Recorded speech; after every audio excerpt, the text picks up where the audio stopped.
All right, welcome back. I am Bill Quinn. I am delighted to welcome Sheila Holm once again. We're going to continue covering the content of her latest book, An Eternal Plan. Sheila, thank you so much for being here. It's so good to be with you again. We had a little bit of a break in there. There's so much that's been happening. There has indeed some very fascinating, some quite disturbing, but very interesting nonetheless. So welcome back. Where shall we pick up? What do you think would be the most important things to start with today? Well, there's some items that just happened, 9/9 and 9/10. I think we should start with 9/9. I think we should start with Kissinger. It's a funny little thing. People have said, Sheila, don't leave so much empty space between your chapters. And it's a publishing thing. The publishing starts every new chapter, every new input starts on an odd page. And so you have to go to the page on the right. And so sometimes the left page is blank. Sometimes the half of the page before that is blank. So I inserted something, and anyone who already has the book, go ahead and go to 313 and 314. There's some fun stuff in there. And I just did little vignettes because I didn't want to give Kissinger a lot of credit, but I wanted you guys to know what he was up to. All right, great. Shall I pull up the plan? Sure. All right, here we go. All right, there you are.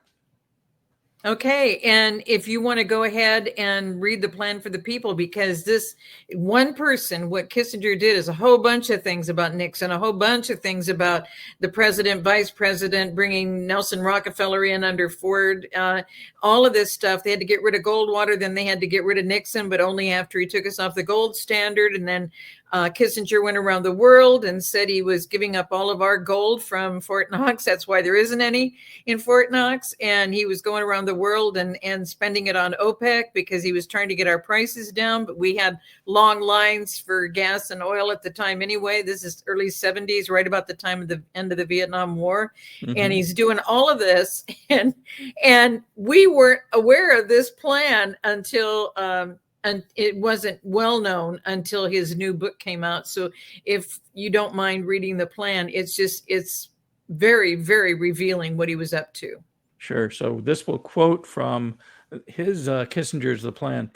Today, Americans would be outraged if the United Nations troops entered Los Angeles to restore order. Tomorrow, they will be grateful. This is especially true if they were told there was an outside threat from beyond, whether real or promulgated, that threatened our very existence. It is then that all peoples of the world will pledge with world leaders to deliver them from this evil. The one thing every man fears is the unknown. When presented with this scenario, individual rights will be willingly relinquished for the guarantee of their well-being granted to them by their world government. And this came from Henry Kissinger in an address to the Bilderberg meeting at, I believe, Evian, France, May 21st, 1992. So see how all of this is from, none of this is new. Nothing that we are dealing with is new. So I put that and the picture, then the next, it should be a picture of his new book.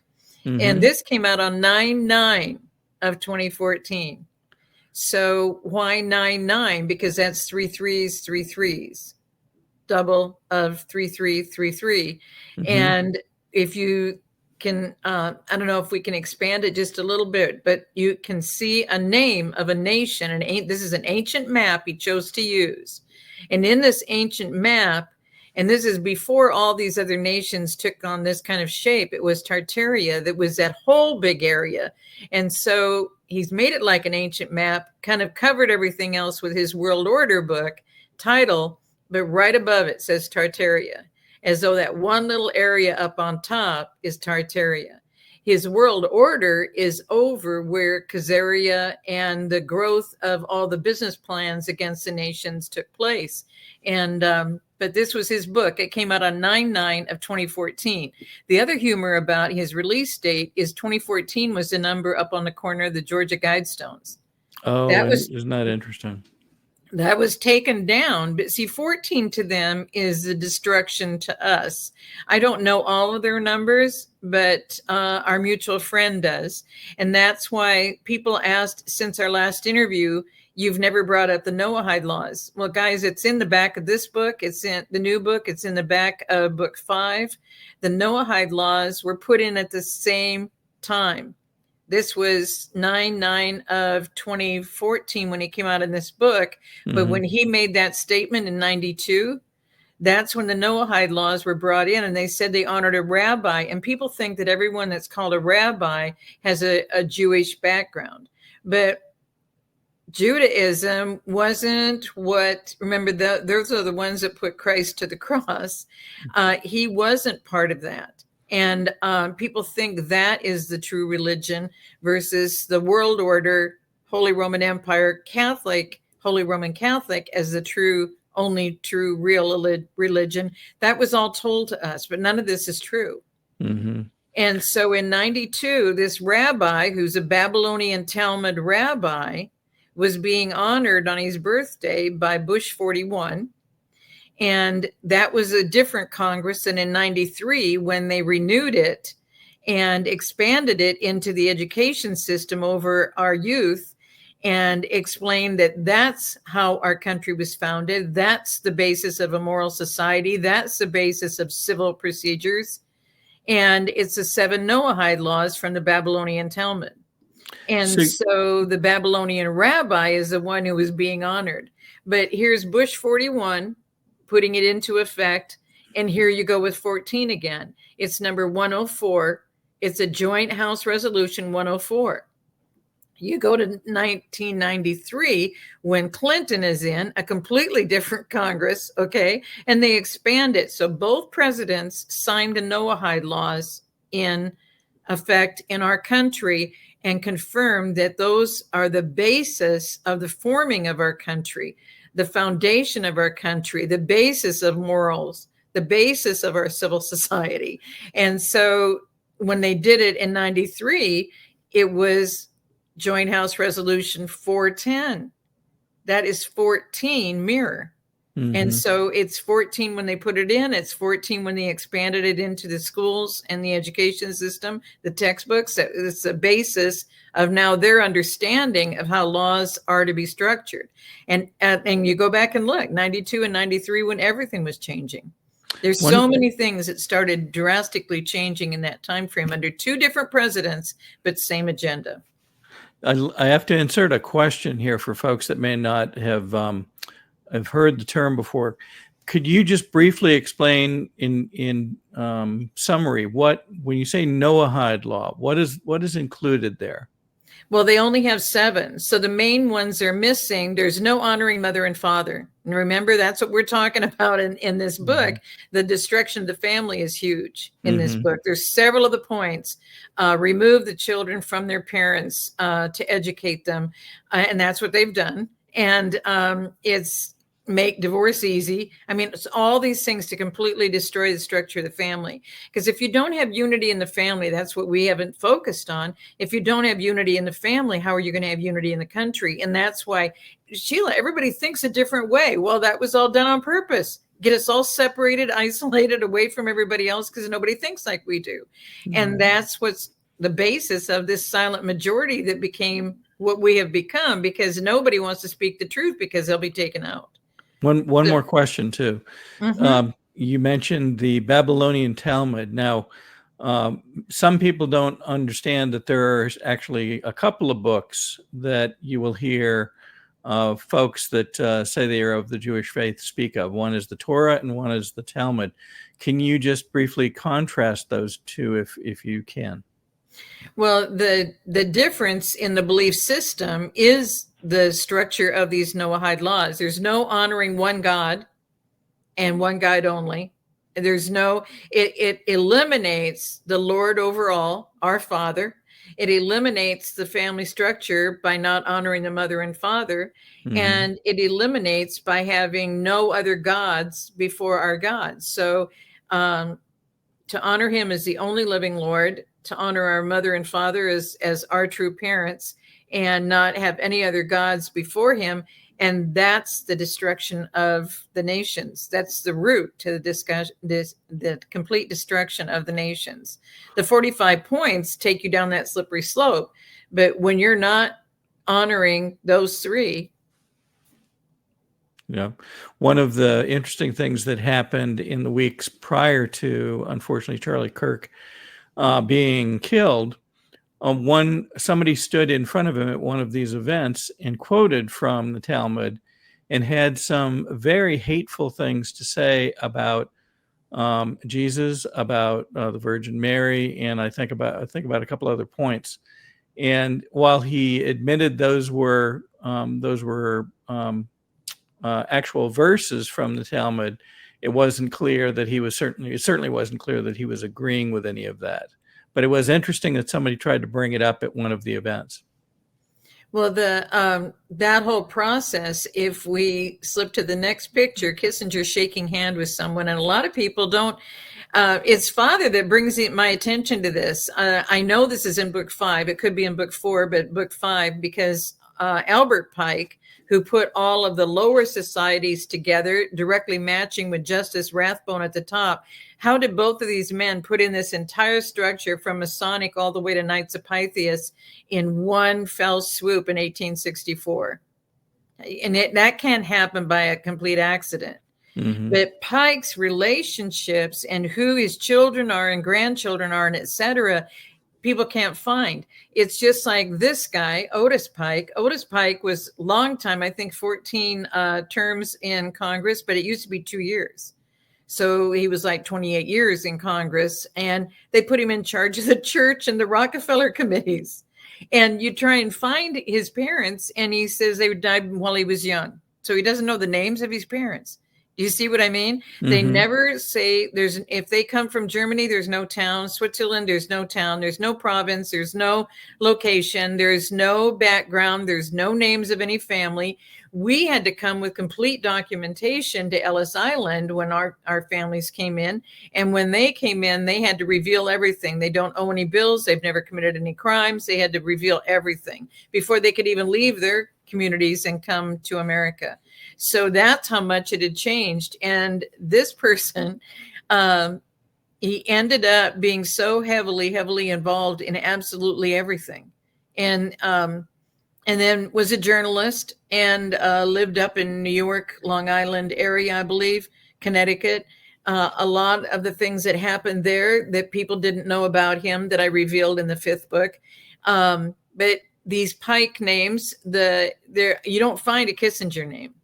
You don't find but a Pike name. There's several Pike names. There was even a Pike that was a president, but you can't find out who these people were. I was going to say, one of the things that you note too is depending on how important it is for them to hide their past, and we talked about this, I believe, in previous episodes, was they will change their name to make it different so that it becomes even more problematic to try to track down somebody's past. Many people, many folks that we know their names because they're either celebrities or notable people on the world stage, actually began life under a different name, and you don't find out until you start really looking for it. Well, there's, I think we're going to get into that today, depending on how much further we can get into the FBI point 35 in that chapter. And I think it's one of the biggest chapters in the book. It's about 61 pages right in there. And I think we only got through 20 pages last time. And so as we dig into that, what you're going to find is that, for example, Rothschilds and Rockefellers, there was a very famous congressional hearing when Twitter went through what Twitter went through. Mm-hmm. And Twitter is the little blue bird. And Bluebird was the intro into the MK Ultra. And we'll probably get into that today or next time. And so a lot of people didn't know the connection of all of this. But they had 3 or 4 people they were questioning. And the Twitter Trust and Safety Director went by Yoel Roth, Roth. And that was his name in college. And he went all the way to PhD, and he did a book called A Grinder on the advantage of the relationships of older men with young boys. And so all of this was brought up in Congress. And when you looked at his name tag on the table in front of him, and all these pictures are in the book, that's where it started with the Bluebird process. We paid, it was somewhere around $65,000 back in 1950, which would have been almost $1 million today. And so that little Bluebird was the foundation of Twitter. And so anyway, this guy's sitting there at his desk, or sitting at the table in Congress, in front of Congress, and his name is Yoel, Y-O-E-L, Roth, R-O-T-H. But what's his name in social media? Rothschild. So he's Yoel Rothschild. It's just like what went against the guy that went against Project Veritas and tore it apart was a Hinckley. And he came in when they needed some money, and he got on the board because they needed some money, and somebody on the board vouched for him. And then when they had the whole thing that went against him, George Webb, a famous investigative reporter, brought out all the news about the Three Rivers location where the pharmaceutical companies were doing transgenderism and plans to help proceed with people in transgender by doing things in certain vaccines. And all of that was being brought out by Project Veritas by James O'Keefe. And he had no idea that this Hinckley that owns a boat sales, it's called Hinckley Boat Sales. He had no idea it used to be, under his father and grandfather, Rockefeller Yacht Sales. Oh, wow. And George Webb found that. Do you see what I mean? So when you mention about changing of names, they're not just changing names. They're in the lineage. People only look for the 13 names, but all of these families have families that they've married into. And so they all have different names, but his new business title is Hinckley Boat Sales. And so nobody knew that his money was from the same company as Rockefeller Yacht Sales. Wow. Oh boy. All right. Where shall we go next? Well, after these guys, if we want to share a little bit, because we haven't been together since what happened with Charlie Kirk, but you were mentioning it, since World War II under the brown shirts, all of those comments are communism, fascism, Nazism, socialism. And we've been under socialism since they moved everyone to DC. The National Democratic Socialist Party is how it started. And then some of the socialists branched off and had a socialist party. So there was a main symbol that's new. This is not in the book. This is a new one that they have, but it's just a combination of the ones that they've had for at least 200 years in America. We can do that, and we can also show what they used to look like back all the way into 1933. Some folks will remember if you typed in on the internet Antifa.com, it would take you, during the Biden administration, it would take you straight to the Biden White House. So literally, if you looked up Antifa.com on the internet, you would go to the White House. It was unbelievable. And they never really addressed it. It stayed that way for most of the administration. Hang on just a minute and let me pull that down, and I will go pull up the ones that date back a bit into history. There we go. 1933, 2017. Do you see? It's all the same. And yet, who are they calling the fascist? Charlie Kirk, President Trump, any of us who are saying the truth, we're fascist. And so the anti-fascists are getting the fascists to get the youth to go against the people who are trying to correct what they have done to our nation. Yep. It's the same. It's the same technique, just applied with, with new language in some cases, and new media. So when Antifa came out, it was, people treated it like, oh gosh, look at this. Where did this come from? And yet within minutes, those that knew to look said, wait a second, I've seen this before. This goes back to Nazi Germany. Mm-hmm. Well, it goes way back before then. If anybody that has a book, go to point 42. It's 43 is how to take us over before we were self-governing. And then 42 is student civil unrest. And in chapter 42, if you go back, there's I don't know if you have available the one that's red with a little bit of gold, and it has the symbols of the two parties, and it has the three arrows pointing down, just like it is in the brand new one that you just shared. The one on that one right there. Okay. Yep. Hang on to the two you just shared, because there's something powerful about that too. Do you see this? Those goes all the way back into the 1800s. And you can look up in the history, and I shared a lot about him, not in the new book, but in book 5 in the book series.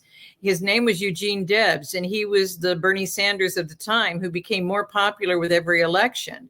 And he became so popular by the time that he was running against Woodrow Wilson, the one who put in the IRS and the Federal Reserve and put senators from 2-year terms to 6-year terms, and made him his popular vote. We were supposed to vote on all our representatives, and then they picked the best 2 to represent the state in the Senate. They changed everything under Woodrow Wilson. Well, when he was up in that time frame against him, what did they do? They put him in prison. And they didn't let him out till after the election, and they gave him clemency after the election. He could never be in an election again, and he got more votes. He kept getting more votes every election, and he got more votes while he was in prison during the election, even though people were told not to vote for him. Wow. How could but you see how this is go against who they are, go against the capitalism, go against both parties, vote socialist. Yeah. And this goes from, he was a top candidate in the 1800s and still a candidate for president in the early 1900s in America. Wow. And the name again was? Eugene, I'm pretty sure it's Eugene Debs, Debs. That was in book 5. So that book came out in 2020. Fascinating. And then this next one, you wanted to talk a little bit more about, I think. Let's bring this up. Okay. The one on the left, the Workers of the World Unite Socialist Party, that is the new symbol of the Young People's Socialist League. The one on the right is from the late 1800s, early 1900s. Okay. And then when they modernized it, they made it the one on the left. And the one on the left is identical to AFL-CIO. The AFL-CIO is Workers of the World Unite under the unions. So do you see the structuring? Teachers unions, AFL-CIO is manufacturing mainly unions. Yep. We got to all unite under one thought, one belief, one system, united together against. Yeah, we have to fight. We have to fight capitalism. So the only other solution is then to go to unions and socialism. And then what happened? We lost all those industries. We lost the steel industry. We lost it. You know what I mean? Yeah. And then look at the teachers that they got in, because the truth-speaking teachers were eliminated, and because they had to follow the textbooks. And so we have not watched how everything was already done. We didn't even know it was happening. we thought we were still operating in the same system for generations, and it's not true. And I don't know if you have any of the other ones. The anti-fascist is also the satanic, yes. And then when they had the one in Portland, they actually had someone with a devil mask on with the horns and everything. I think I do have that behind somewhere. The Portland one. There it is. Yeah, there we go. And then you have, you see the 3 arrows and then the 3 off the pitchfork. And now the other one that you just showed with the guy in the mask.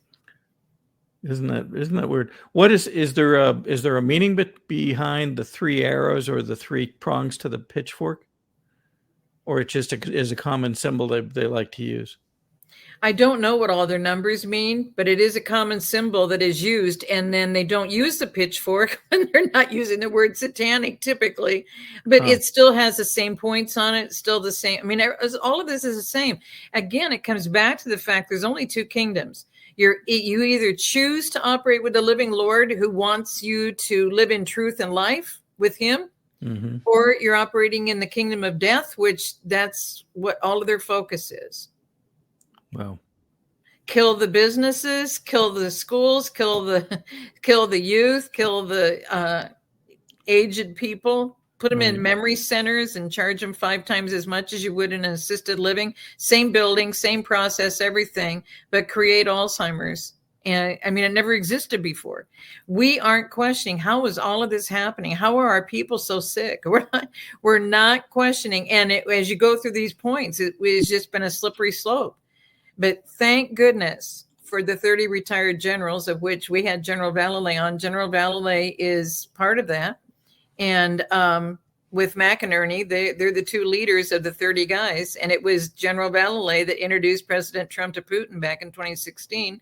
They're the ones that made sure that he came in and made sure you got to help us because we got to clean up the military. We got to clean up the schools. We got to clean up the churches. We got to clean up the businesses. We got to clean up the unions. There's so much cleanup. There's so much cleanup. And that's why when people want one person like a Trump at the top to clean up everything, it's impossible. And what he's cleaning up is unbelievable, but we've got to put roots on our feet to these executive orders he's signing. We got to start putting things in place. We've got to start changing the laws. That's what America First Policy Institute is. I've been so honored to attend meetings with them and provide information to them. They started on January 7, the day after January 6, America First Policy Institute. And if you have any questions, just write into hisbest.org and we'll get you connected. But they're replacing the lobbyists that were paid by Congress to go out and write the laws that have operated against us. And so at least 85 to 90% of the executive orders have been created and written by them to turn things around. The majority of the laws have been submitted by them. At least 80 people in the very tight inner circle of the president are from their staff since January 7 of 21, when they started. And they're doing all they can to replace those people and develop more people for future terms of other people ruling and leading this nation toward what we need to get it to turn it back to truth. No. Well, in our last episode, we were talking through the FBI information that you developed in I think it's point 35, yes? Mm-hmm. Shall we continue on and see if we can get through the remainder of that or a portion of it? Sure. All right. Sure. I'm so glad we brought up some of this on the socialism, because this is the same wording that came out of the students in the Utah situation, and what he wrote on the ammo and what was etched on the gun and all these different things that they have found in his communications and what he's involved in and how he's learned this. And his family, it was so shocked because he never talked like this until he just got involved with this group. And that's what point 42 is social student civil unrest. And then the very next one, 41, is about remove the children from the family. And it's just all these layers of destruction. And so I'm so grateful that we included some of that today. We can get deeper into it because those 4 points are pretty related from 42, 41, 40, and 39. It goes right up to, I think 39 is make divorce easy, but that's how you start destructing it. I meet so many people their life has not come together since their parents got divorced. And it may have been when they were 9 or 10. It may have been when they were 4 or 5.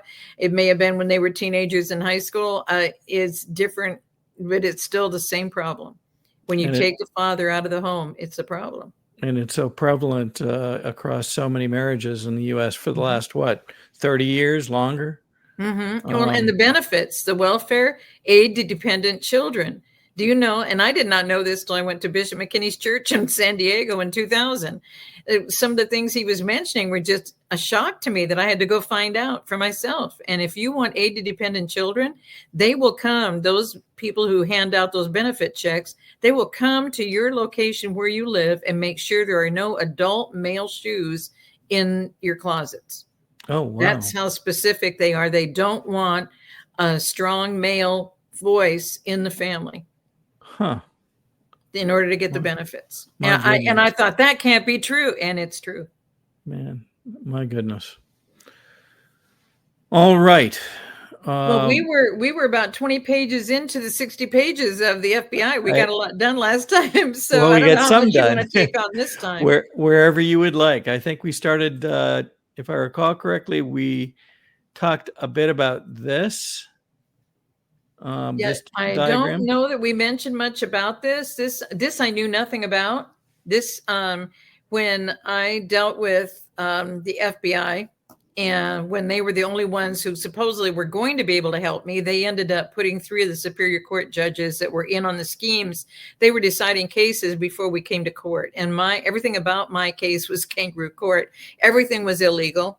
Everything that I researched on what I could do to clean it all up and keep going, they had already done it illegally. So then I had to find out about that. And so when I was invited as a civilian in 2016 to submit my case to the federal grand jury, I said, God, I don't have a title for the case. And he said, your case is a targeted individual. That, and the only description I could find anywhere is that it's when they destroy you from every angle, that you have absolutely no means of financial support. And in 2011, they put me on a whole new system. And in 2012, they had erased me from that system. I was no longer appeared to be an American. And so I titled the case Targeted Individual. And then at the end of 2012, after I found out that they had erased me in November, I met with the top agent at the FBI, and he said, we just have one question for you. We just want to know, how'd you come through all of this and not commit suicide? And I said, well, the answer is easy, God, but how many more are left in the week? And so how crazy is it that it wasn't until 2025 when this information showed up, showing us what they do to a targeted individual from all these different angles, and how they do everything they can to destroy you. And so it was no mistake that I was targeted as one of the people at Lynn Woods, because it's what they do. And you can't imagine all of these things. But if I hadn't lived through that, because the other 5 speakers all went to the hospital and died in the hospital within 30 days, I'm the only one that's still living from that. I know the layers now that I've had to walk through to get back to good health. And in that, we found the patent that came out on January 10 of 2017. Because she lost, they made it a patent for a bioweapon that our DOD was involved in, Department of Defense was involved in, with the NIH Fauci. And they all got credit for it. They all got the money for it under this patent, a U.S. patent. And Fauci announced the next day that the new president is going to be dealing with a highly infectious disease soon. No doubt. Now, he started it with no doubt. This is what he's going to be dealing with. So he knew he got the approval of the patent the day before. And here's the illegal thing. And this goes all the way back to the beginning of our nation, when they started the centralized banks in 1970 or 1792, the same time they moved us. They were already doing this in 1791 and 92, and they'd already put some in place. And it said that our government held a % interest, and that's why they got so mad and took out Jefferson and Adams, is that Jefferson was saying, you cannot do this. It's in the Constitution. Our government can't hold a % interest in any business. And in this U.S. patent, they're used against us. And they took a lot of my friends out who were truth speakers at the time. I mean, Rob Skiba, Russ Dizdar, Prophet Von Clark. I mean, and Presley Stutz, that was taken out the same day that I was hit.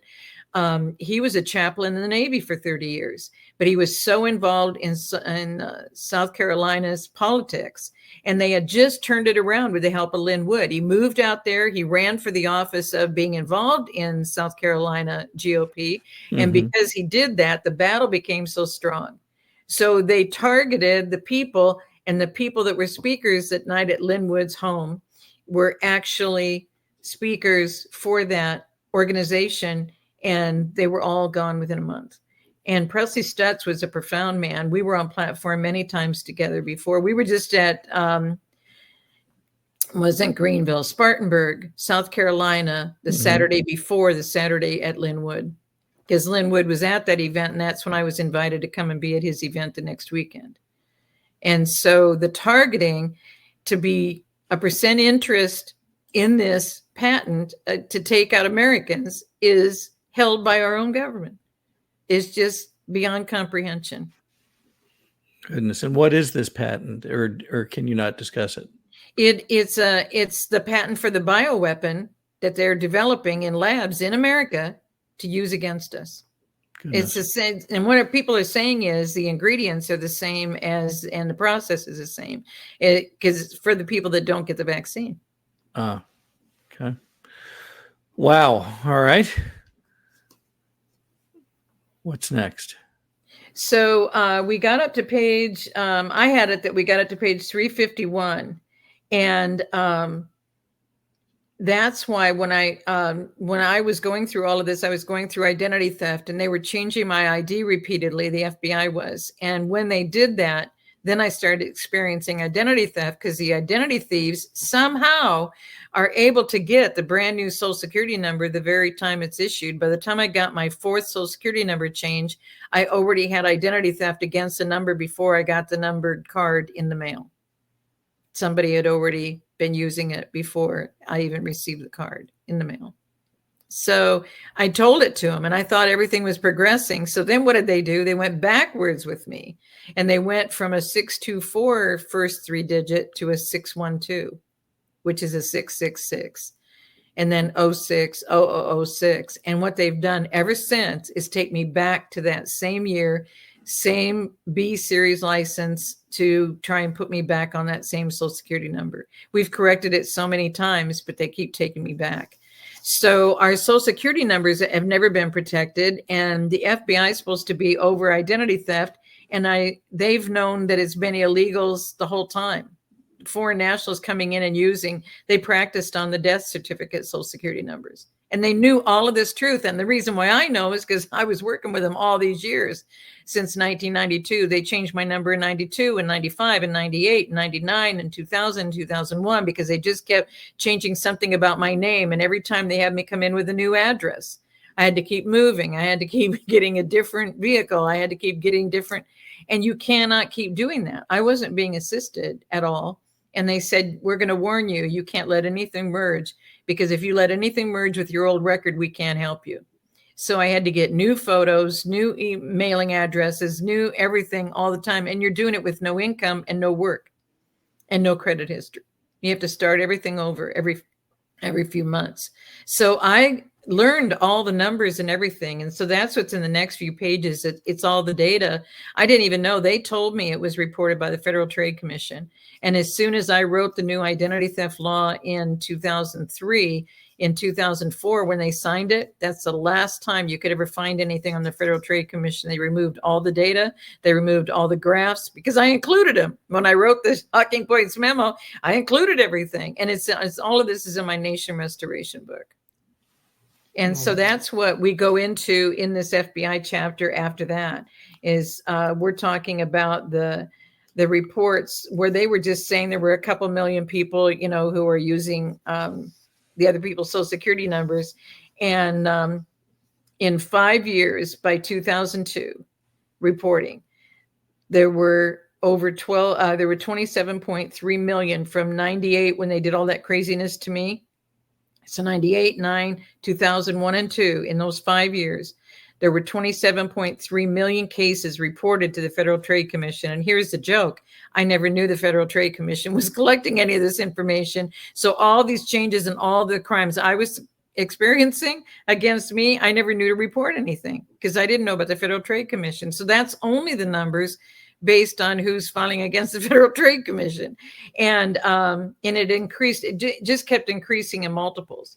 It was 7,000 in 92, 70,000 in 95, and 700,000 in 98. And I told him, I said, they're done with the research and development phase. He said, what do you mean? I said, I'm a business person. All this started because of my corporation went into a hostile takeover. And so all that illegal stuff, I learned all of this. And so in this process, I'm learning all of this, and they're not realizing what's happening, but they know that it's not American citizens, because there was already a law against citizens. You can't use my Social Security number because you're a citizen. Right. And if you do, you go, it's automatic jail.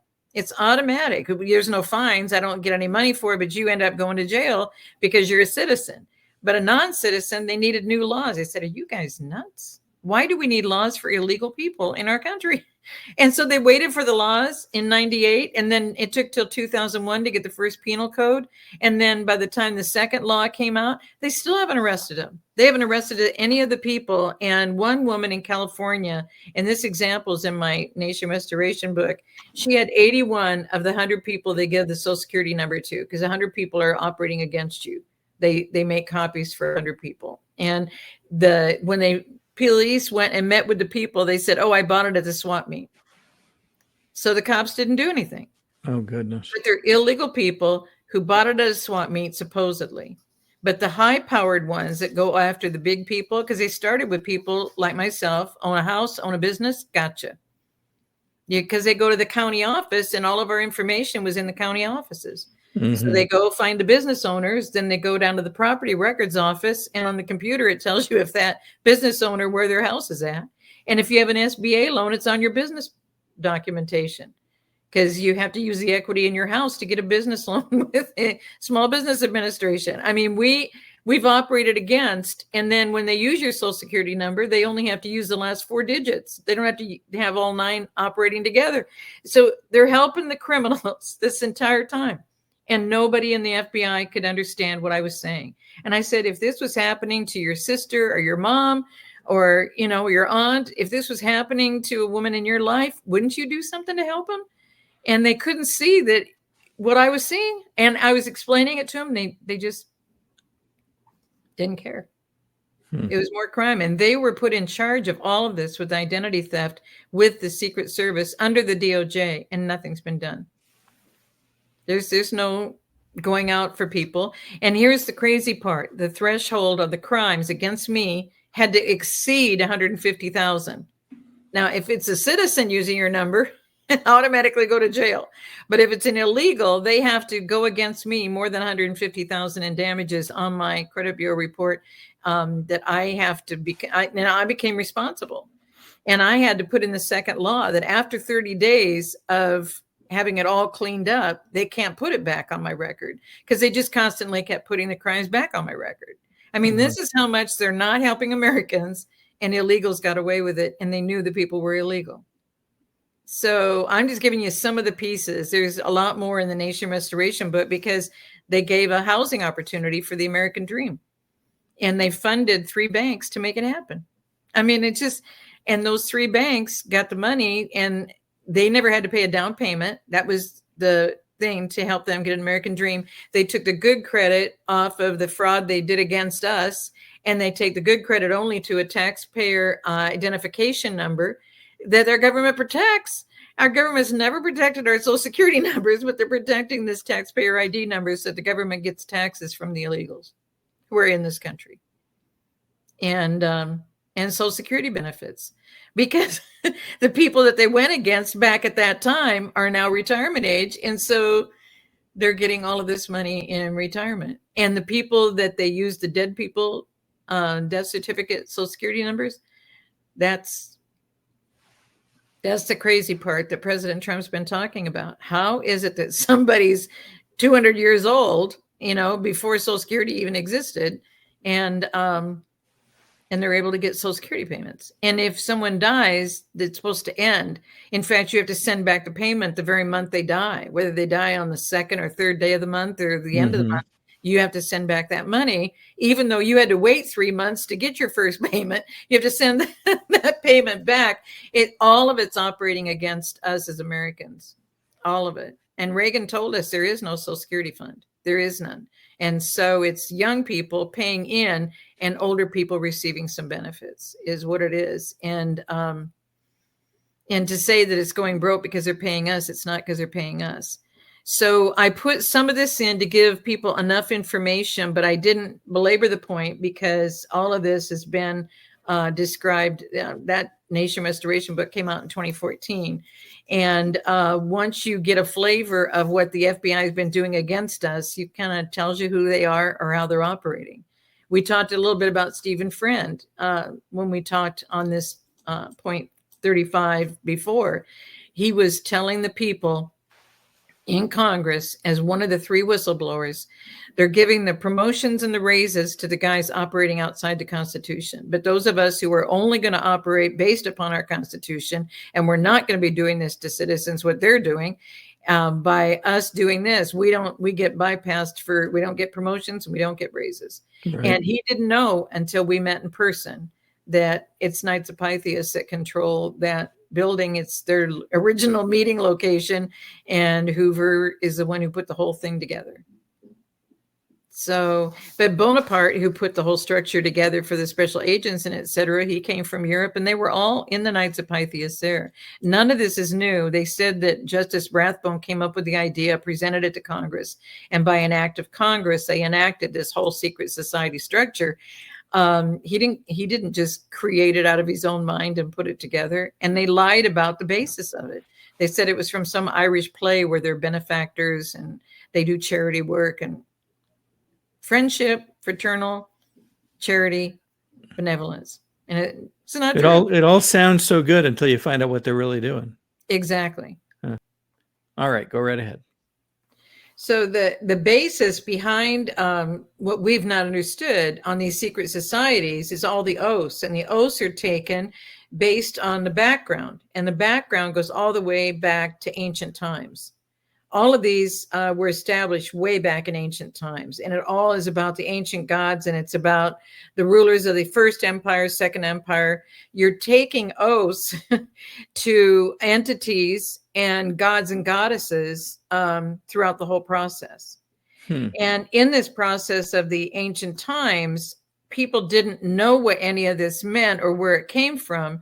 It was just something that when it was brought to America, it became a mystery to everybody, because if you wanted to be in a community, you wanted to have a business, you wanted to be an attorney, you want to be a pastor at the church, you had to join the secret societies and work your way through. It's all headquartered out of the ancient times and the ancient leaders and the ancient religions and all these other gods and goddesses, all things that believers of the only living Lord are not to even participate in or be around. Now, in one of our previous discussions, we talked about some of the symbols that come out of the area of Ukraine. Yes. Yes. And we talked about Zelensky. Some of these. I think we talked about Zelensky because there's the flag on the left. The Ukraine crest is on the left in the colors, and people keep raising all through Congress, raise that little flag. People on Facebook, let's fund Ukraine. Let's help Ukraine. And you see what the symbol is in the middle is a symbol used during rituals to summon Lucifer. And that same symbol is used to honor Khazarians with medals. And it's all the same symbol. Oh, fascinating. And so we haven't known what we're even doing. And this is from ancient times. Now, the one at the top, there's going to be a bigger picture of that you're going to see in the book. And we'll look at that in a moment. But the one in the middle, you see where it kind of has a swastika with the Om on top of it. And then it has the double triangles with the Ankh in it. There is no religion higher than truth, but truth is Aleph, the Lord over all. He's not a religion. He is the truth in life, and you have a choice between the two kingdoms. So in that double triangles, that is in scripture, and that is the symbol used on the flag of Israel. It's called the Star of Remphan, Remphan. And this symbolism comes from the ancient Theosophical Society that was brought to America by the mentor, Madame Helena Blavatsky, who said she was a princess in some other land before she came here. She came out of India direct here and brought their religion here. And the Theosophical Society cards were given free to every person who returned from World War I. That the membership was available to them. And this membership, this is a symbolism. Now, the ancient one, I didn't put the ancient one in the book. It's just too hard to see. But if you could picture a crown on the top, and in these two triangles, you would see an E all of it was hand drawn, an E on top of an R. The R stood for Regina, the Queen, Elizabeth. When Elizabeth II, that we knew, that was there 75 or 80 years, I remember her 75th celebration as queen, she is gone. Philip is gone. And that queen was ER with the number Roman numeral 2. Charles is the third Charles. So when he was crowned, on the back of the red chair he sat in with the gold, they had the gold crown. Then they had the symbol, and it was CR with a 3 because he's the third Charles in the lineage. And so that symbolism is this same ancient symbolism. And the reason why I included all of this in the book and within the FBI, because these are the roots to the secret societies. They're the other religions of the world, that all of these people in these secret societies had no idea, I'm sure, that they were taking oaths to all of these religions and to be under the order and authority of these people. And the Theosophical Society became the Eugenics Society, and eugenics is transhumanism. The goal is to become a living God, not honor the true and only living God. But that it's all mimicry, mockery of the truth of who we are and who we represent as believers in truth and life, the only living Lord, Aleph, that we shared about the 3 eclipses. Everything that we have learned, this is the other kingdom. This is not what we've chosen to be a part of. Now, how does that relate to these symbols? Because you included these as well in some of the subsequent pages. Do you see how there's always 3 in 1? That's a lie to us too, because in the personal letter in the front of the book, you'll see a term in Hebrew, ECHAD. The Lord of all is one, an absolute unity. The unity of the Father, Son, and Holy Spirit. And it's not a Trinity. That was made with Constantine with these other religions. And you see the 3 in 1 symbolism in them. These are the ancient religions that are the other kingdom. This is the one who's known as the creator. The next symbol you're going to see is the supplier provider. But you see how there's 3? Look at the snakes, 2 snakes, just like there are the 2 concubines with Vishnu. And then the next one is one that's more familiar now because we've seen it in the UN, we've seen it in the CERN, we've seen it in the WHO, the WEF. This is at the end of the conference tables. Wherever they go in to have their meetings, the Shiva that you see on the right is the modern one. And that is, they pay a lot of money. They're big brass statues. They have an exterior of their buildings, but they also have them seated. That big thing is at the end of their conference tables. So in the pictures, there was also a portrait of Obama in that pose. I think it was Newsweek, but I don't recall off the top of my head. I'll see if I can find it, and we'll put it in the video before it's final production. But it was on the cover of Newsweek with him posing in that particular pose. Well, and look who he was in his portrait. Wasn't he as the other god in the Garden of Eden? Oh yeah, on the green background. Yeah, wasn't that fascinating? But that's their goal, is I'm your living God. I'm the one you should honor. You see what I mean? That's what all of this is about. Grand Master, the titles they have in these societies are just unbelievable, and people fight to have them, and they're so loyal because they want those titles and they want this involvement, and they've taken oaths to the other kingdom all the way through. And I don't know what was the next picture that you had. And the Om, and that's what people don't understand when they sit and meditate. That's the acceptance of the Big Bang Theory, that no God whatsoever. And it's in the corners of the ancient Shiva. So if you go back just one picture, you'll see the Shiva, and see the corner. There's the Om in each of the corners on top. Now look at the pitchfork with the 3 prongs at the bottom. They're down in the corners. You see the Oh, two own yes, yes, symbols yes. in the top and the two Yeah. pitchforks in the bottom. Oh, The isn't that symbols are interesting? very evident, but nobody would know what Shiva is. You know, in America, Ahura Mazda, they take an oath to Ahura Mazda. What is Ahura Mazda? It's the ancient religion of Iran that came out of Egypt that controlled everything. It has the cockatrice that Aleister Crowley saw as a Baphomet when he said he had a vision of Baphomet, and he drew the picture of it. It was a cockatrice, which is a male bird with a crown that has a long tail, can fly like a dragon. Okay, the similarities. Male bird lays eggs, and the eggs hatch as serpents. You see how crazy this? I mean, the craziness of all of this. And the only place I have found the cockatrice in scripture is in the Amplified, in the adder's den. May your children not put their hands down in, where the cockatrice is in parentheses in the adder's den, and be connected with evil.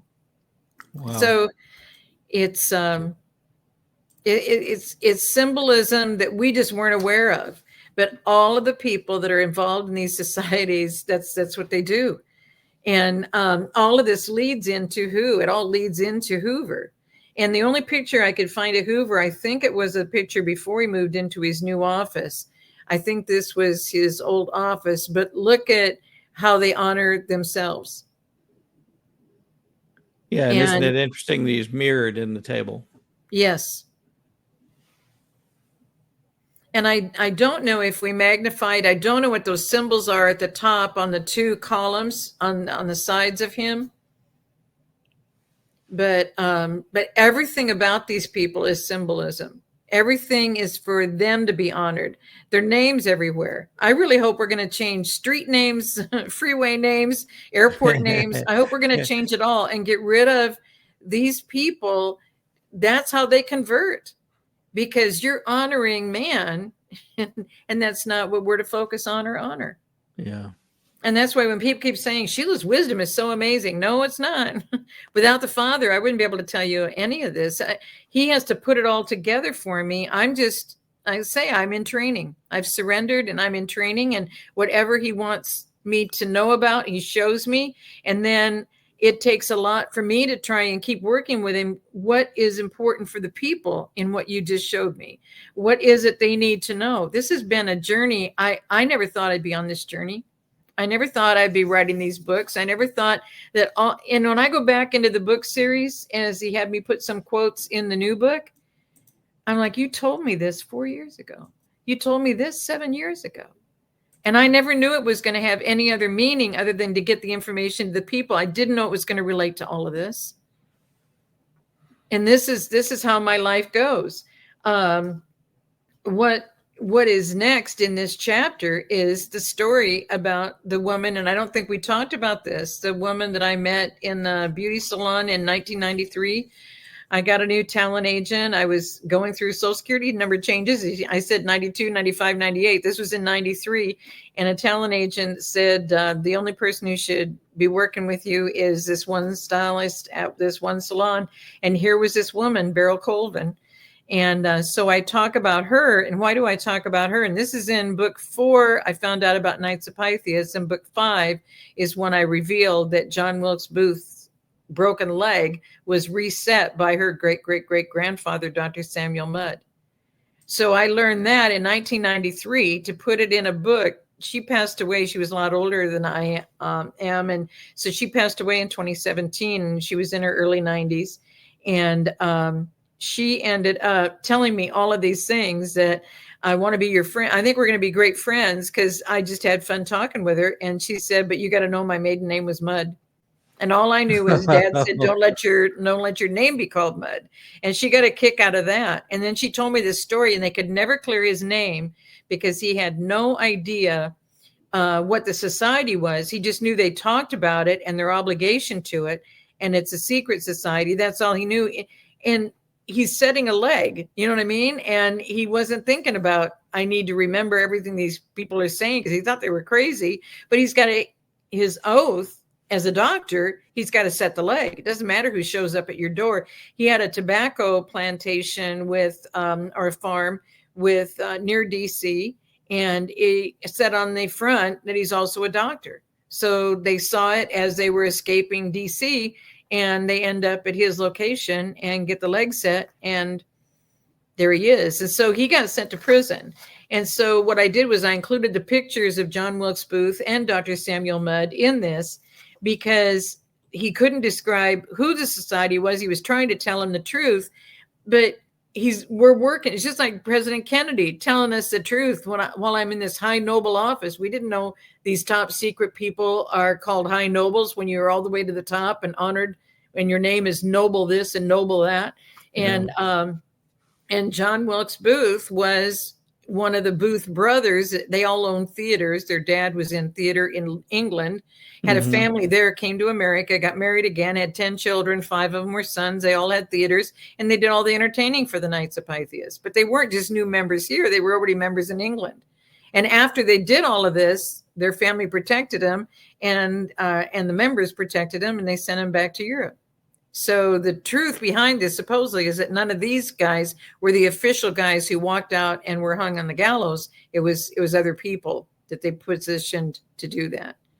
And so, but this happens with these societies. They'll protect the people who do what they're supposed to do. And they were supposed to kidnap Lincoln. That was the original plan. But if they had not stopped at Dr. Mudd's location and had the leg reset, he wouldn't be in prison.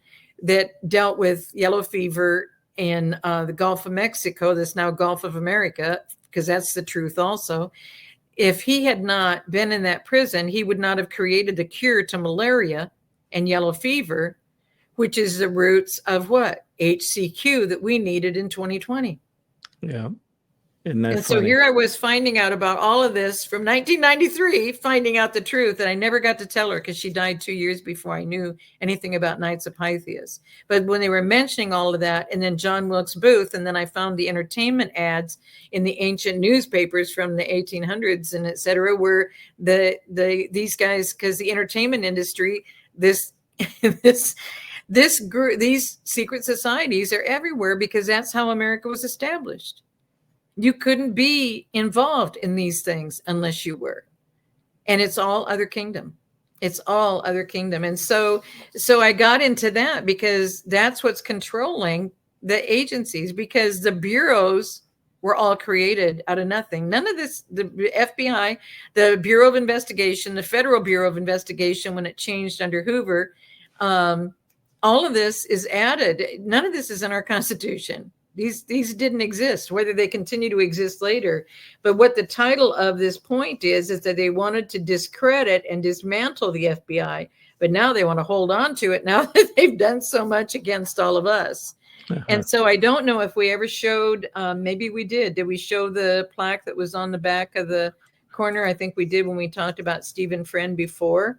But there's a plaque on the back of the Hoover building. There it is. Yep. And you see how they're crediting charter granted by President Lincoln. He wanted nothing to do with this. And they said that he found it so fascinating what these people were accomplishing that he just felt he had to honor them and proceed to ask Congress to enact them as an organization in America. And they were created in America, according to congressional record, as an organization by an act of Congress. Our Congress put all of this in. So to think that it's just the Congress now that's in trouble, and the Congress now is operating against us, and the Congress now is a uniparty. None of this, it goes way, way back. We've been dealing with this a while, huh? Yeah, a couple hundred years. About out of 250, about probably 247. So, because it started in 1792. So I wanted to help people understand how to get copies of your latest book, and also look at the other books that you're referring to. Here's the website, hisbest.org. We've talked about this in previous episodes, but it's a wonderful resource one, it's got a really neat video about your background and the way life has progressed for you. Also some interviews that have been done recently, and the ability to go and find your latest book, An Eternal Plan. along with your previous books, all 20, 21 of them, so that folks can pick those that they want to do more work in.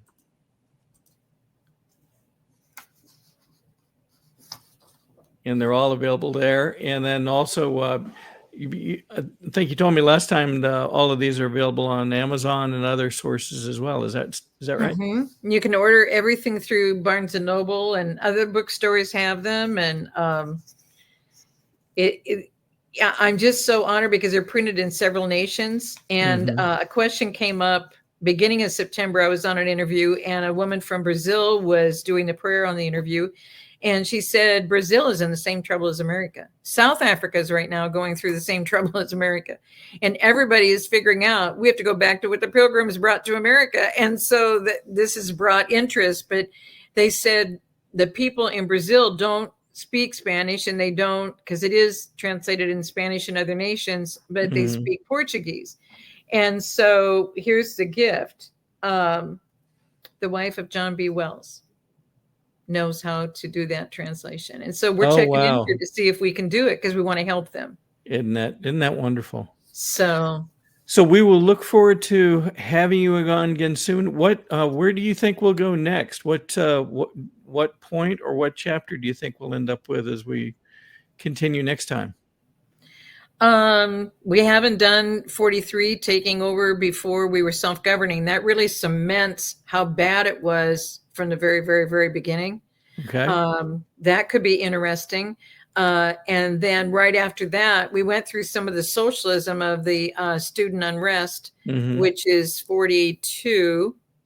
And then 41, 40, 39. So we could probably go through those, because those are all points before you would get to FBI. We went to FBI because nobody was doing FBI, and it's so miraculous. And I'm just going through. We talked about MK Ultra. We talked about the affiliation of the CIA, the targeted individual. And now we've talked about these guys. There's one guy I haven't mentioned that was so fascinating, and this is more about him, is in the fifth book, and that's the mayor of New York. That's the one thing I didn't mention. I just went through, and it looks like we've pretty much buttoned up point 35, the FBI chapter. Okay. And that point 35, there's a name in New York that was so famous called de Blasio. Remember that name? I do. That will be fascinating, because I've got a raft of information on Mayor de Blasio as well. Well, de Blasio ended up being changing his name 3 times. De Blasio was Warren Wilhelm Jr. of Warren Wilhelm Sr. And as soon as his dad passed, I'm pretty sure it was 1979 when his dad passed, he started changing his name until it sounded more Italian to run for mayor of New York.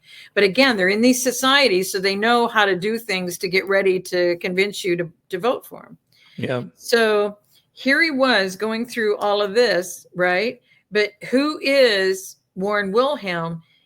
Wilhelm was the leader, Kaiser Wilhelm, Kaiser Medical. I'm trying to take Kaiser Permanente. Why did they call it Permanent Medical? Anyway, just things to think about and things to research. But the Kaiser was forced to abdicate, saying he didn't win World War I. So at that time, where did they go? They came here. So here is Wilhelm generations involved in our government. And then when Warren Wilhelm Sr., the son of the Kaiser, dies, then Warren Wilhelm Jr. starts changing his name, and nobody ever knew he was a Wilhelm. I'll be darned. We'll have some. So when he went into what was happening in 2020, when I put him in the fifth book, do you remember the big arrests he was doing on the last night, the celebration, the dancing, etc., the Feast of Tabernacles with the Jewish people in New York? He was arresting them for the celebration on Feast of Tabernacles on the 8th day, which is celebrated all over the world. He was arresting them, and at the same time, it was Ramadan for the Muslims, and he spent over $500 million, and I don't know if it was on a daily basis, to feed the people in New York City the one meal a day because they fast except for one meal a day. And so I think they fast until 7 p.m. and then the one meal is at 7 p.m. because I know they start fasting at 7 a.m. I only know that because I taught Buckminster Fuller in Kuala Lumpur, Malaysia. And God sent me to that. And it started the first day of Ramadan. I didn't know what Ramadan was. I didn't know it was an all-Muslim nation. I didn't know any of these things until I had my feet on their soil. And so here's de Blasio paying with New York taxpayer money to feed the Muslims in New York City millions of dollars and arresting the Jewish people because they're celebrating Feast of Tabernacles. That's where we were in 2020 in New York. Wow. Well, we'll pick up there or nearby there next time. Gosh, there's just so much. There's just so much. Thank you so much for being with us. We'll look forward to next time and bring out even more. What a blessing to be with you. Thank you. You too. Thank you, Sheila. It is not the critic who counts, not the man who points out how the strong man stumbles, or where the doer of deeds could have done them better. The credit belongs to the man who is actually in the arena, whose face is marred by dust and sweat and blood, who strives valiantly, who errs, who comes short again and again. Because there is no effort without error and shortcoming. But who does actually strive to do the deeds? Who knows great enthusiasms, the great devotions? Who spends himself in a worthy cause? Who, at the best, knows in the end the triumph of high achievement? And who, at the worst, if he fails, at least fails while daring greatly, so that his place shall never be with those cold and timid souls who neither know victory nor defeat.